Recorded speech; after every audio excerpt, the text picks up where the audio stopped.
여러분, 진짜 신앙은 감사로 증명이 됩니다.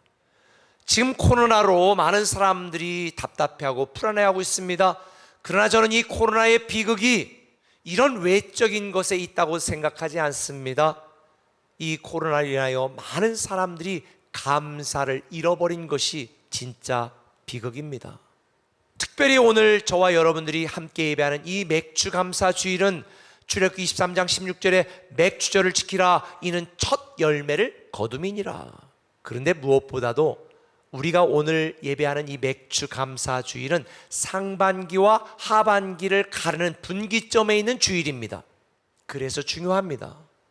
지난 상반기 여러분이 어떻게 지냈든지 관계없습니다. 하반기 새로운 믿음으로 새로운 인생을 다시 시작하기를 예수님의 이름으로 축원합니다. 그러기 위해서 꼭 기억해야 될 두 가지가 있습니다. 첫 번째는 이겁니다. 우리가 만든 신앙을 버리라는 것입니다. 오늘 본문 17절은 말합니다. 너는 신상들을 부어 만들지 말지어다. 왜 하나님은 이런 명령을 하셨을까? 이 배경을 잠시 설명하면 오늘 출애굽기 34장 전에 출애굽기 32장에 금송아지 사건이 나옵니다. 모세가 시내산에 올라가 40일 동안 있는 그 기간을 참지 못하고 이스라엘 백성들은 금으로 송아지를 만들어 이게 우리를 애굽에서 인도하여 낸 하나님이다 라고 말했어요. 이스라엘 백성들이 우상을 섬긴 게 아니에요. 하나님을 섬겼어요. 그런데 자기들이 만든 하나님을 섬겼습니다. 그런데 이게 이스라엘 백성들 이야기예요? 여러분 이야기예요? 저는 오늘날 대부분 성도들의 이야기라고 생각이 듭니다. 기도했는데 하나님이 응답하지 않으면 여러분 어떤 생각이 들어요? 하나님 왜 치료하지 않으세요? 왜 회복하지 않으세요? 왜 기도 응답하지 않으세요? 얼마나 마음이 불편해요. 심지어 불평하고 원망하잖아요. 이렇게 내가 만든 신앙, 이 신앙의 핵심은 뭐냐? 중심은 뭐냐? 나예요. 내가 원하는 것이 모든 것이 이루어져야 되는 거예요. 이런 기복신앙을 다른 말로 표현하면 인본주의 신앙입니다. 사람이 주인이 되는 신앙. 그런데 진짜 신앙은요, 내 인생에서 내가 중심이 되는 게 아니라 하나님이 내 인생의 중심이 되고 내 인생의 핵심이 되는 것이 진짜 신앙입니다. 그래서 하나님은 오늘 본문에서 무교절을 지켜라, 맥주절을 지켜라, 수장절을 지켜라, 안식일을 지켜라, 이러한 세 가지 절교와 규례를 말씀하고 있는 거예요. 여러분 알다시피 이 모든 규례와 절기의 핵심이 뭔 줄 아세요? 하나님이 너희를 다스린다. 하나님의 통치권, 하나님이 만물의 주인이다. 하나님의 주재권, 하나님이 내가 가진 이 세상의 모든 것의 주인이다. 하나님의 소유권을 인정하고 기억하라는 것이 모든 절기와 규례의 목적이에요. 2주전쯤인가 한 집사님이 저에게 이런 질문을 했어요.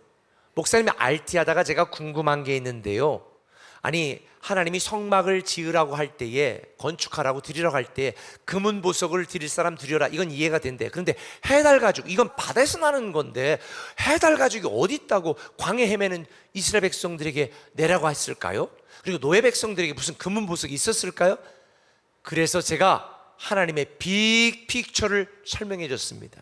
출애굽기 12장 33절, 애굽 사람들은 말하기를 우리가 다 죽은 자가 되도다 하고 그 백성을 재촉하여 그 땅에서 속히 내보내려 하므로 이스라엘 자손이 모세의 말대로 하여 애굽 사람에게 은근 패물과 의복을 구하매 여호와께서 애굽 사람들에게 이스라엘 백성에게 은혜를 입히게 하사 그들이 구하는 대로 주게 하심으로 그들이 애굽 사람의 물품을 취하였더라.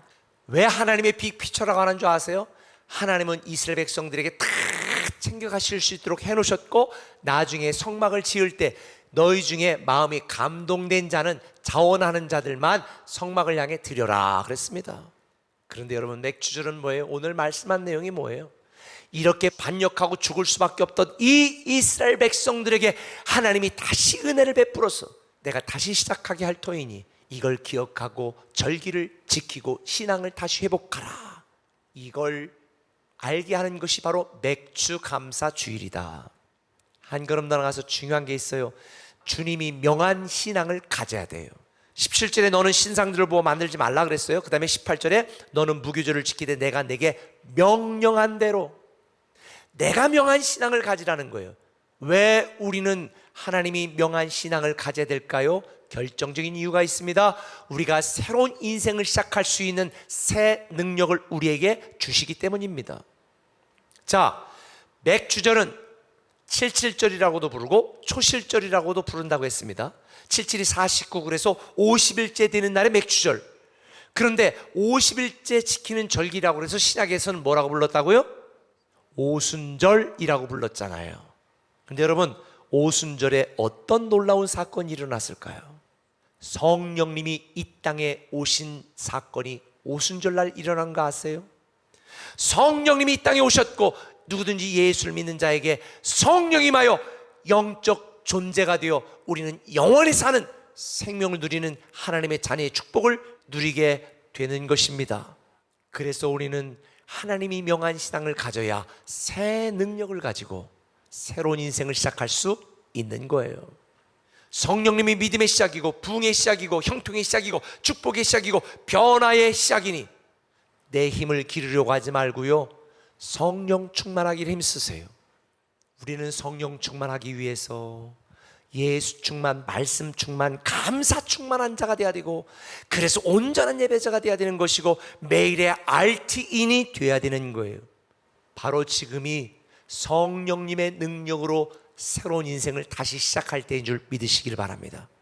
내가 만든 신앙 버리고 주님이 명한 신앙을 가지시길 바랍니다. 나와 내 인생을 책임지시는 하나님께 큰 감사를 드리고 새 능력을 주시는 성령님과 함께 올 하반기 기필코 새로운 인생이 시작되기를 예수님의 이름으로 축원합니다.